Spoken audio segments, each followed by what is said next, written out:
At Christmas dinner, my fiancé saw my photos and gasped, "These are fake." I laughed it off, thinking he was joking about my mom's old scrapbook. But David wasn't smiling. He was staring at my childhood pictures with the same intense focus he used at crime scenes. "Hallie," he whispered, "the shadows are wrong. The lighting doesn't match. Someone digitally manipulated every single one of these photos." My blood turned cold. 4 hours later, I discovered my entire life was built on a lie. My name is Hallie Morrison. I'm 28 years old, and this is the story of how I found out I was kidnapped as a child and sold to a family who spent the next 2 decades gaslighting me into believing I belonged to them. But let me back up, because this story doesn't start with the phone call. It starts with David's eyes.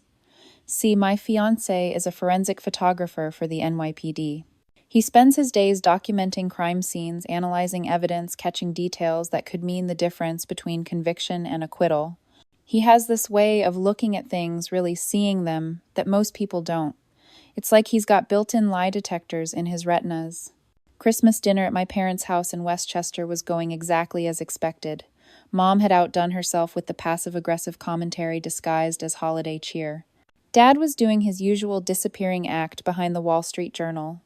My younger sister Emma was regaling everyone with stories from her new job at Goldman Sachs, because of course she worked at Goldman Sachs. And me, I was playing my assigned role as the underachieving older daughter who works at a nonprofit and still rents instead of owns. The family disappointment wrapped in a red sweater from Target. "Hallie, honey, how's the—" Mom paused, searching for the right words. "The charity work going." That pause, that little hesitation, that said everything about what she really thought of my career counseling, at-risk teenagers. I'd been getting that pause my entire life, that split second where she had to remember how to be interested in my existence. David squeezed my hand under the table. He'd noticed the pause too. He noticed everything. After dinner, Mom did her annual photo album ritual. Every year, same performance. "Oh, I almost forgot. I found these in the closet earlier." As if she hadn't spent an hour that morning arranging them in chronological order on the dining room table. First album, Emma's entire documented childhood. Baby photos that belonged in a parenting magazine. Professional family portraits where everyone's smiling matched. Birthday parties with themes and decorations that looked like Pinterest explosions. Dance recitals, soccer games, graduation ceremonies. A complete visual autobiography of a beloved child. Second album, me. And that's when David went completely still beside me. I almost missed it because I was busy having my annual internal crisis about why my baby photos looked so different from Emma's, why mine were all faded Polaroids, while hers were crisp digital prints. Why I looked like I belonged in the 1980s, even though I was supposedly born in 1995. But David wasn't thinking about photo quality. David was thinking about something else entirely, and I could feel the tension radiating off him like heat from a furnace. "Look at this one," Mom said, pointing to a picture of me at what she claimed was my 6th birthday party.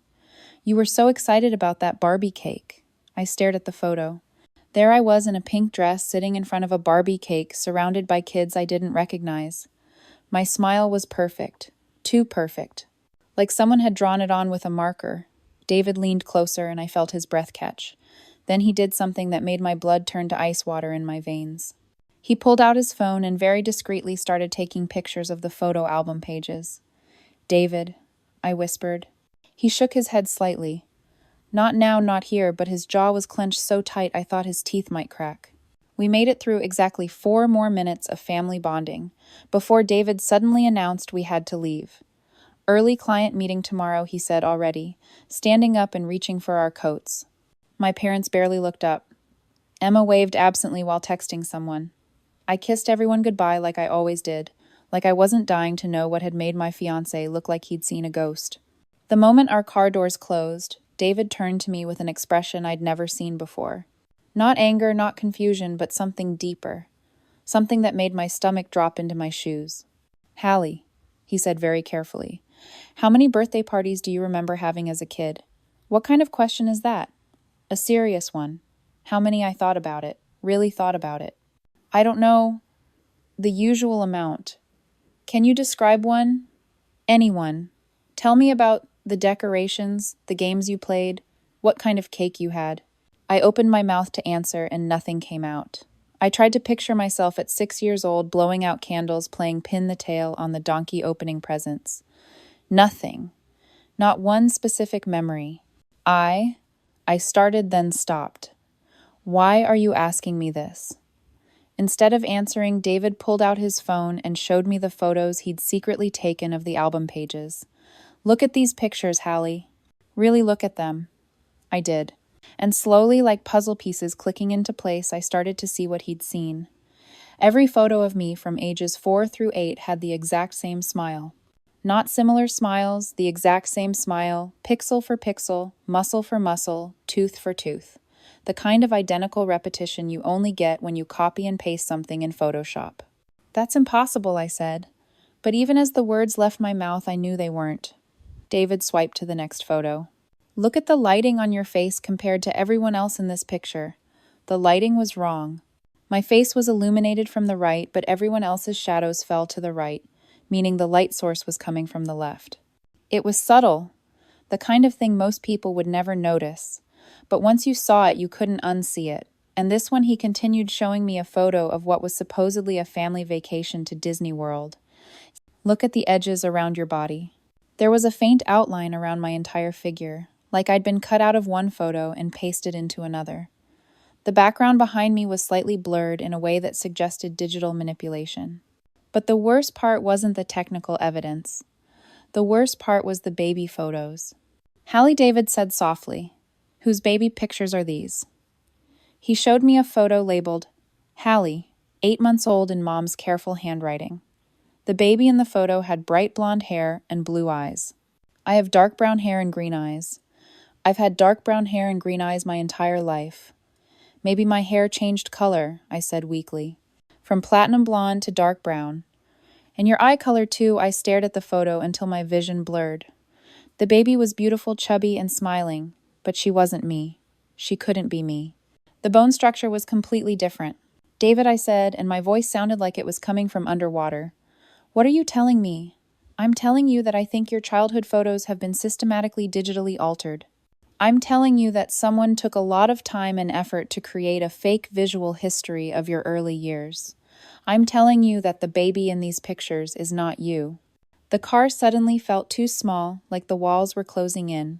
I couldn't get enough air. But why would anyone do that? That's what we need to figure out. I spent that night on my laptop video calling David's sister, who works in digital forensics for the FBI. She examined the photos on her end while we watched, pointing out artifacts and inconsistencies that were invisible to the untrained eye but glaring obvious to someone who knew what to look for. Whoever did this was good, she said, finally, but not perfect. The work is sophisticated enough to fool casual observation, but it wouldn't hold up to professional scrutiny. These photos have definitely been manipulated. After we hung up, I sat in my bedroom, staring at my reflection in the mirror, trying to reconcile the face, looking back at me with the child in those pictures. It was like looking at a stranger who happened to share my features. David, I said around 3 a.m, I don't think those people are my parents. He was quiet for a long time. Then, what do you remember about being little before school started? Nothing, I admitted. I've never had any memories from before I was about 7. Mom always said it was because we immigrated when I was young that trauma can cause memory loss. Where did you immigrate from Eastern Europe? Bosnia, I think. Maybe Serbia. They've always been vague about the details. David sat up in bed. Hallie, have you ever seen your birth certificate? I thought about it. No, actually. They've always handled all my documents, passport applications, college enrollment, everything. They said they were keeping my papers safe. And you never thought that was strange. Looking back, everything was strange. The complete absence of extended family, the way my parents deflected any questions about our life before America. The fact that I'd never heard them speak their native language even to each other, the way they changed the subject whenever I asked about Bosnia or Serbia or wherever we'd supposedly come from. But the strangest thing of all was something I'd never admitted to anyone, not even David. Sometimes late at night I would catch myself humming lullabies in a language I didn't recognize. Songs that felt familiar in my bones but that I couldn't remember learning. When I told David about the lullabies, he went very still. "Sing one for me," he said. I hummed a few bars of something that felt like a half-remembered dream. The melody was beautiful and sad, full of minor keys and rising and falling phrases that sounded distinctly Eastern European. "Where did you learn that?" "I don't know." "I've been humming it since I was a kid, but I don't remember anyone teaching it to me." David reached for his phone. "I'm calling my contact at the State Department tomorrow. If you were internationally adopted, or if there's any record of your immigration, she'll be able to find it." But I wasn't ready to wait for official channels.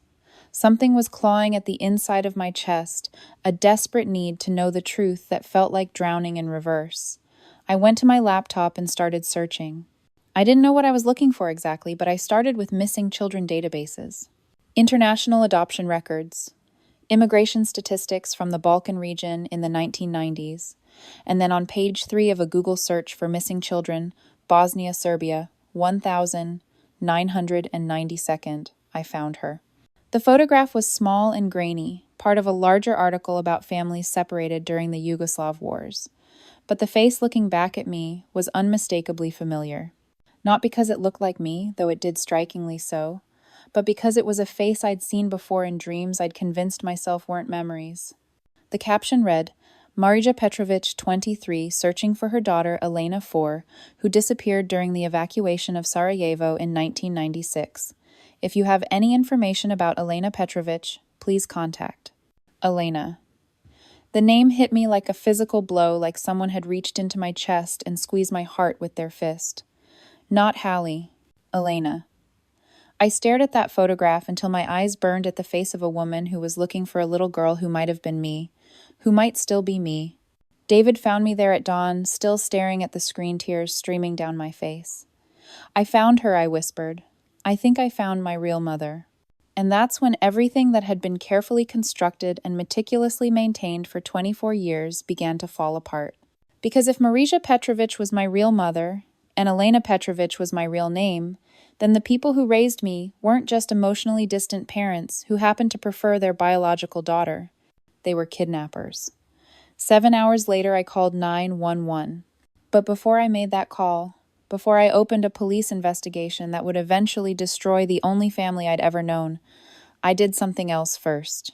I called the number from that old missing persons article, not really expecting it to still work after all these years. A woman answered on the second ring, speaking accented English, "Hello." My throat closed up. I couldn't speak. "Hello," she said again, more urgently this time. "Is this—" I managed to croak out. "Is this Marija Petrovic?" The silence that followed lasted forever and no time at all. "Then who is asking? My name is Hallie Morrison," I said, the words tumbling out in a rush, but I think I might be Elena. The sound she made wasn't quite a gasp and wasn't quite a sob.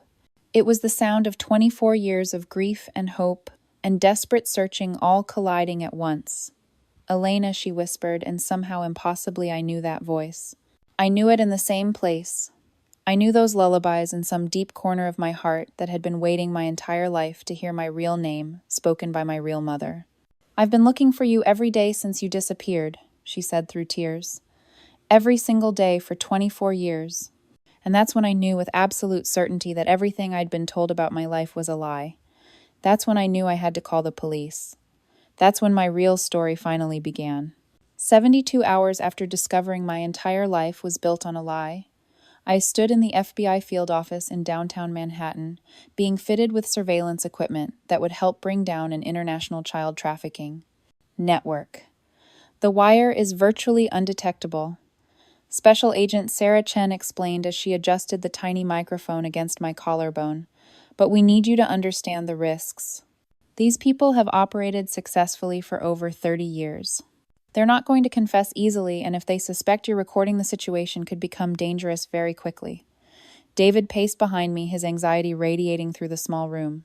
"Are you sure about this? We have enough evidence to arrest them without putting you in danger." I looked at myself in the mirror at the face I now knew belonged to Elena Petrovic, not Hallie Morrison. I need to hear them say it. For 30 years, they've controlled the narrative of my life. This is my chance to take that power back.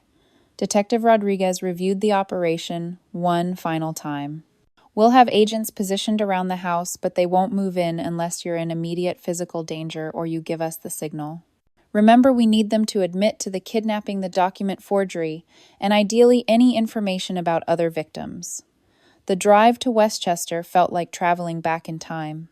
Every familiar landmark, the coffee shop where Mom used to buy my birthday cakes, the park where I'd played as a child, the tree-lined streets that had seemed so safe and normal, now felt contaminated by the knowledge of what my kidnappers had done. "You don't have to go through with this," David said as we pulled into the driveway of the house. "I'd called home for 30 years. We can turn around right now." But I was already opening the car door. Yes, I do. Not just for me, but for the 7 other children they trafficked. Someone needs to speak for all of us. The FBI surveillance van was parked discreetly 3 blocks away. Agent Chen's voice crackled through my earpiece. "We're in position, Elena. Remember, you're in control of this conversation." Elena? It still felt strange to hear my real name, but each time someone said it, it felt more like coming home to myself. The house looked exactly as it had during Christmas dinner 3 days ago. Manicured lawn, perfectly painted shutters, the kind of suburban facade that conceals the darkest truths. But now I understood what lay behind that carefully maintained appearance. This wasn't the home of loving adoptive parents who'd rescued a war orphan. This was the headquarters of criminals who'd built their American dream on stolen children. I rang the doorbell, listening to the same melodic chime I'd heard thousands of times throughout my childhood. Anna Stojanovich answered. I refused to call her mom anymore, wearing her usual weekend uniform of pressed khakis and cashmere, her face lighting up with what I now recognized as performative warmth. "Hallie, sweetheart, what a wonderful surprise. We weren't expecting you today." The endearment felt like a slap across my face. How many times had she called me sweetheart while knowing exactly what she'd done to obtain me? How many bedtime stories had she read while celebrating the success of her crime? "We need to talk," I said, stepping past her into the marble foyer, where I'd spent countless mornings getting ready for school, never knowing I was living with my abductors. She must have sensed something in my tone, because her smile faltered slightly. "Is everything all right? You seem tense." "Where's Milosh?" I asked, using his real name deliberately. The effect was instantaneous. Anna's face went completely white, and she grabbed the doorframe for support. "What did you just call your father? His name?" "Milosh Stoyanovich." "Unless you prefer your trafficking aliases, what were they again?" "Professional aid workers documenting separated families." Milosh emerged from his study newspaper in hand, but he dropped it the moment he saw my expression. At 68 years old, he still cut an imposing figure, but now I could see the predator behind the facade of the suburban patriarch. "Hallie, what's gotten into you?" His voice carried a warning edge. I'd never noticed as a child. Actually, that's exactly what I'm here to discuss. What got into me? Or rather, who I was before you got into me, and rearranged my entire existence. The silence that followed was deafening. I could hear the grandfather clock ticking in the hallway, the same clock that had marked time through countless family dinners, Christmas mornings, and bedtime routines, all of it built on the foundation of their crime. I spoke with Marija Petrovich yesterday. I continued watching their faces carefully. "You remember her, don't you, Elena's mother? The woman whose 4-year-old daughter you stole from Refugee Processing Center Kozara in March 1995. Anna collapsed onto the sofa as if her legs had given out. How? How did you find her? The same way she's been trying to find me for 29 years. Through determination, investigation, and the help of people who actually care about justice." Milosh moved to his desk, and for a moment I thought he might try to reach for a weapon. Instead, he opened a drawer and pulled out a manila envelope I'd never seen before. "We always knew this day might come," he said quietly. "Did you? Is that why you kept my real birth certificate all these years?" He nodded, setting the envelope on the coffee table between us, like evidence at a trial. Anna was crying now, her carefully maintained composure finally cracking after 3 decades. "We gave you everything, Hallie. A good education, a beautiful home, opportunities you never would have had in Bosnia. You gave me a prison constructed from lies," I replied, surprised by how steady my voice sounded despite the rage burning in my chest. Do you have any conception of what it's like to grow up feeling fundamentally disconnected from your own family? To have no memories of your early childhood because you drugged them out of me? We never used drugs, Milosh protested. Mild sedatives and psychological manipulation, then. What's the difference?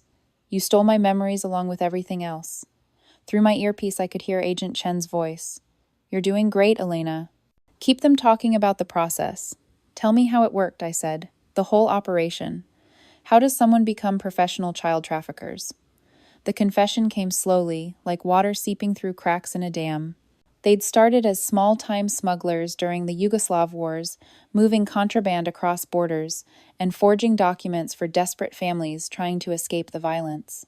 When American adoption agencies began paying premium prices for Eastern European children, sometimes upwards of $50,000 per child, they recognized a lucrative opportunity. There were so many displaced children during the wars, Anna said, through her tears. Orphans, separated families, kids, with no one actively searching for them. But I wasn't an orphan. I had a mother who loved me. We thought she might be dead. Milosh said, his voice barely above a whisper. The bombing that week killed so many people. The camp was in chaos. When we saw Elena playing alone outside the barracks, we assumed. You assumed nothing. You saw a beautiful 4-year-old girl and calculated how much money she was worth on the international adoption market. The psychological conditioning had been systematic and cruel. They'd brought me to a safe house outside Belgrade, where they spent weeks breaking down my attachment to my previous life. When I cried for my mother, they told me she was dead. When I spoke Serbian, they ignored me until I switched to the few English words they'd taught me. We told her that her mama had gone to heaven, Anna said, as if this justified their actions. That we were her new family who would take care of her forever. You told a traumatized 4-year-old that her mother was dead so she'd bond with her kidnappers. Do you understand that's textbook psychological abuse? They'd brought me to America on forged documents that identified them as my biological parents. The elaborate backstory about being refugees themselves provided cover for any cultural or linguistic inconsistencies I might display. The hardest part was the photos, Milosh admitted. Creating a visual history that would satisfy school enrollment medical records any official scrutiny. So you digitally inserted my face into stock photos and called it my childhood. We wanted you to feel like you belonged, Anna pleaded. You wanted me to forget who I really was so I'd never question your story. Agent Chen's voice in my earpiece, Elena asked them about the other children. We need that information. I know about the others, I said, watching their faces carefully. The 7 other children you trafficked before you decided to keep me for yourselves. What were their names? The look of horror that crossed Anna's face told me everything I needed to know. How could you possibly know about that? Milosh whispered. Because federal investigators have been tracking your network for 15 years. My case broke everything wide open. I pulled out my phone and showed them a photograph Agent Chen had given me that morning, a grid of 7 missing children from various Eastern European countries between 1992 and 7 missing children from various Eastern European countries. 1996. Petra Jovanovic from Croatia, Marcus Novak from Slovenia, Anja Dimitrova from Bulgaria. Should I continue? Anna was sobbing openly now. We stopped after Elena. We decided to keep her and be a real family. You decided to keep your most profitable merchandise and pretend that made you legitimate parents. We loved you, Milosh said, and for the first time in the conversation, I almost believed there might be some truth in his words. Maybe you did develop some twisted form of attachment over the years, but love built on kidnapping and lies isn't love, it's possession, and it doesn't erase what you did to 8 families. The sound of cars pulling into the driveway indicated that Agent Chen had decided the confession was sufficient. Within moments, federal agents would be arresting the people who had raised me. There's one more thing I need to know, I said, as heavy footsteps approached the front door. Emma, is she really your biological daughter, or is she another stolen child? Emma is our daughter, Anna said quickly. Born at White Plains Hospital in 1997. We have all her original documents. At least one child in this house had legitimately belonged to these people. The FBI burst through the front door with professional precision weapons, drawn voices shouting commands that shattered the suburban quiet I'd grown up in. Anna and Milos Stojanovic were on their knees with their hands behind their heads within 30 seconds, being read their rights in the living room where I'd watched countless Christmas mornings unfold. Anna and Milos Stojanovic. Agent Chen announced you are under arrest for conspiracy to commit international child trafficking, kidnapping across state lines, document forgery, mail fraud, and violations of the International Child Abduction Remedies Act. As they were led away in federal custody, Anna looked back at me one final time. Hallie, please remember that we did love you. My name is Elena, I replied, and I'll remember everything now. Emma arrived 30 minutes later, called by neighbors who'd seen the FBI vehicles surrounding our childhood home. She stood in the front yard looking completely shell-shocked, watching crime scene investigators photograph every room of the house where she'd grown up.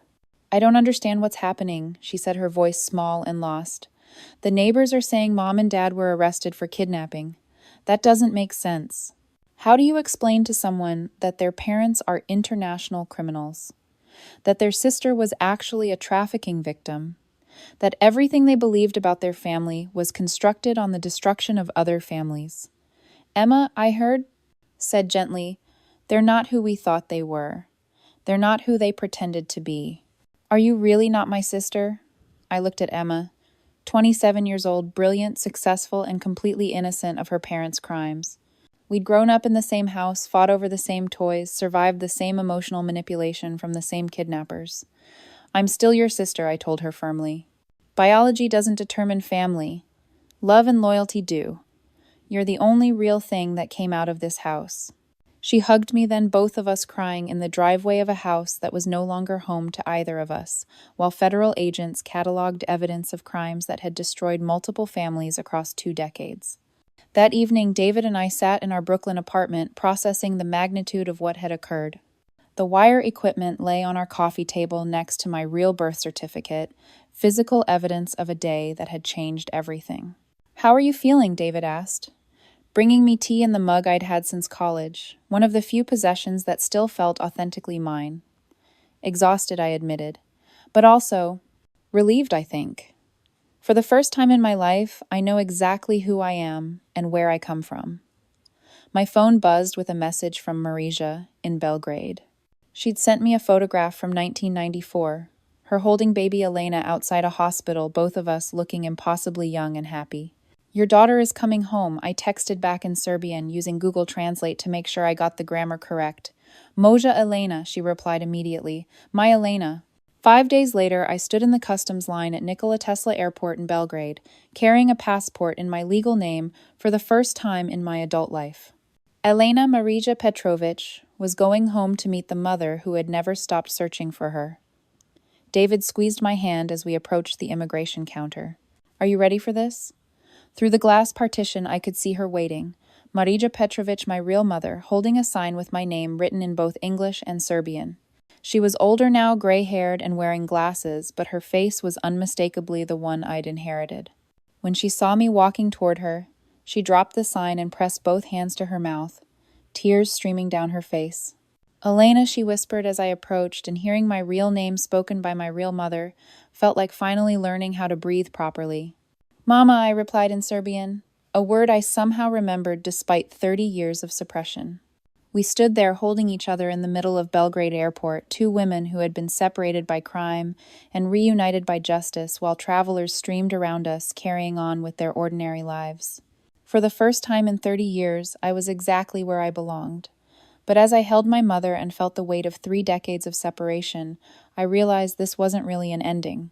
It was the beginning of rebuilding everything that had been stolen from us. Our relationship, my identity, my understanding of who Elena Petrovic was meant to become. The people who had raised me were facing federal prosecution that would likely result in life sentences. 7 other families were finally getting answers about children who had disappeared decades ago. Emma was beginning the difficult process of reconstructing her understanding of her own family. And I was starting the journey of learning how to be the person I was always supposed to be. Welcome home, my daughter, Marija said in English, her voice thick with emotion. I'm home, I replied, and for the first time in my life, those words were completely true. But as we held each other in that crowded airport, I couldn't stop thinking about the 7 other children Anna and Milosh had trafficked before me. 7 other families who might still be searching. 7 other people who might be living comfortable lives, never knowing their real names, their real mothers, their real stories. How many Elena Petrovichs are out there right now humming lullabies in languages they don't remember learning, wearing mismatched socks without knowing why, feeling like strangers in their own lives? The FBI estimates that thousands of children were illegally adopted from Eastern Europe during the 1990s. Most will never know the truth. Most will live their entire lives believing the stories their traffickers told them. But some will notice inconsistencies. Some will find partners who see what others miss. Some will discover that love built on lies isn't love at all. And when they do, I hope they remember this. The truth doesn't just set you free, it sets everyone free. Your real family, your stolen identity, your authentic self. Most importantly, it sets free all the other victims still waiting to be found. So I'm asking you, really asking you, to look at the people around you. Look at your own family photos. Look at your own memories. And ask yourself, what if everything you believed about where you came from was carefully constructed by someone who had everything to gain from your forgetting? What if you're not who you think you are? What if you're Elena Petrovich too?